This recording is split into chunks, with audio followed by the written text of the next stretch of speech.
Alrighty, with spring approaching, time to get the mower going. Started working on it last night. Got the battery charging, just on a 2-amp charge. Actually, when I got home from work today, the battery seemed to be okay. However, I am going to let it go just a little bit longer, just to make sure it is fully charged. Now, we do actually have to put a new key switch in it. It's doing some weird stuff. If you see the volt gauge that I got, turn the key on and I'll show you what it's doing. See, seems like it's working just fine, but I go to crank it, and I have to play with the key switch to get it to work. So, we are going to have to put a new key switch on it. Lights actually still work. That's awesome. Now, I've just been cranking it over with the starter button, and actually when I got home from work, figured, let's try to get this thing running. So, cranking, this thing ain't starting. Pulled the plug out, it was wet with fuel. Clean the plug off, give it a shot of carburetor cleaner down the carburetor, and still no go. So, pulled the plug back out, grounded it against the block, cranked it over, no spark. Pulled the stop wire off of the coil, cranked it over, still no spark. So we do have to get a new coil for it, as well as that new key switch. I also cleaned out this giant mouse nest from the cooling fins. There was actually even a dead mouse in there, kind of gross. And don't worry, I did wash my hands actually right after handling that mouse nest. So, bring you guys back when we get our new ignition coil and our new key switch in, and we'll see if this thing runs. Now, I checked the oil was fine.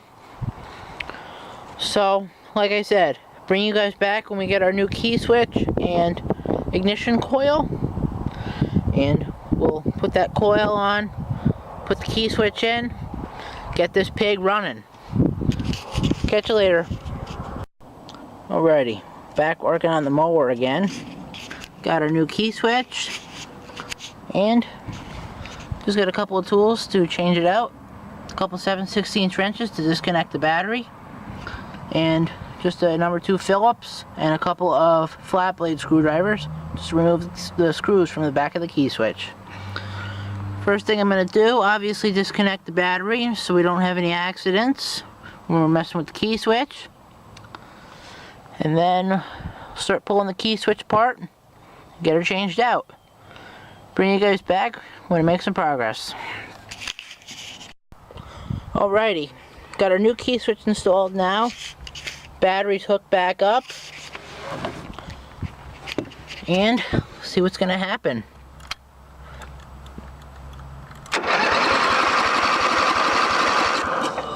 Well, looks like we have a successful key switch replacement, and our diagnosis of the faulty key switch was correct. Now, just give you guys a quick wire color explanation on the back of this switch here. The way I've got it wired, at least. Now, I actually took an old outboard wiring harness and hacked that up for my wiring. So, it is pretty much wired the same an outboard would be. Now, we've got a red wire that comes in from our battery to power up the key, or power up our ignition, or power up everything.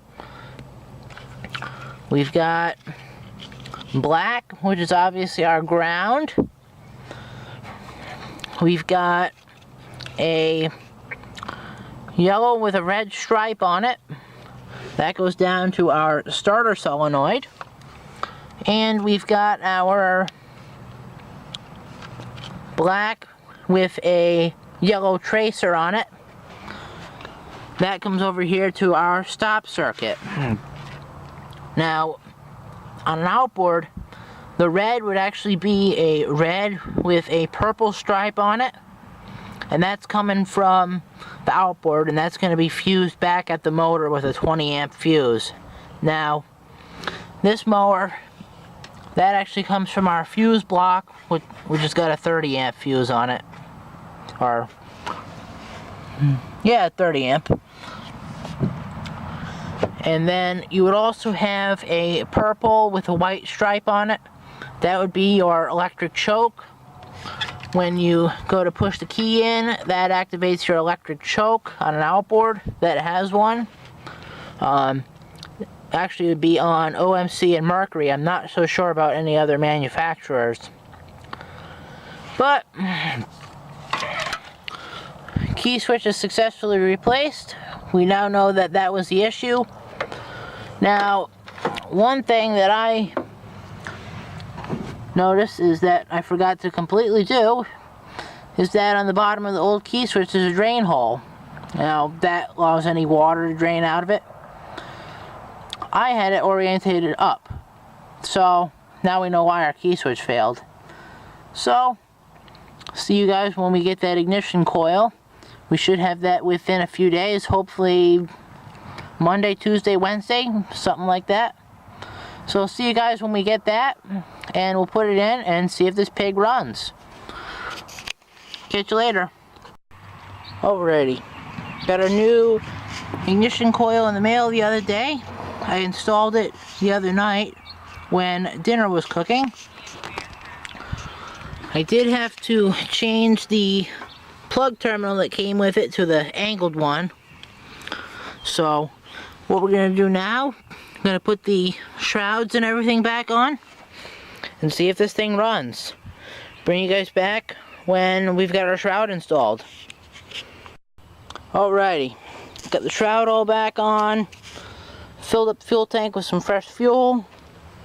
Our fuel valve is turned on. We're in the choke position. Let's see what happens.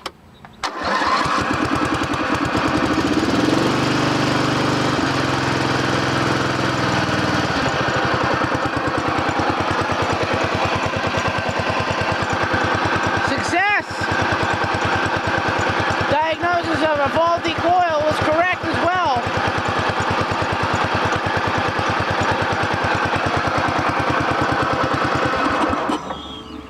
Well, as you can see, diagnosis of a faulty ignition coil was correct, as well as our diagnosis of a faulty key switch.